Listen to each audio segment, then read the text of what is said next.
यो कोदाले मेरो एकदम निन हराम गरिदिएको छ।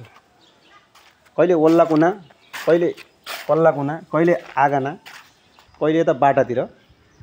यो अहिले पनि तनाव दिएर अब जाँड पनि सकेको छ। अब के गर्ने, जाँड बन्नलाई अब धेरै टाइम छैन। यता पनि सुकाएको छु। यति तनाव दियो कि यो मौसमले गर्दाखेरि। अब के गर्नु, घरि ओल्ला कुना, घरि पल्ला कुना फाल।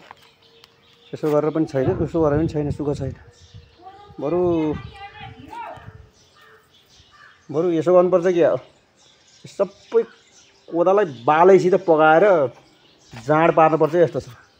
जाँड पारे बरु हाइसुख होला जस्तो मानेको छु मैले। यसो विचार गर्दाखेरि के गर्न, साह्रै तनाव। अझ पनि मौसम खुलेको होइन, मौसम अझ पनि रिसाएको रिसाइ छन्। अझ मौसम पनि ल हेर्नुहोस् त। अनि यो तरिकाले कसरी कहिले सुकाएर कहिले चाहिँ गेडा पार्ने खोइ यसलाई। यहाँ त तनाव अरू के हुन्छ। अर्को कुरा, नल गएर सिन्की बनाउने बेला भइसक्यो।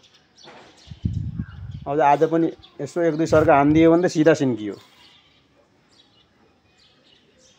के गर्ने हजुर, किसानी भएपछि आफ्नै पीडा छ। पीडै माथि पीडै पीडा।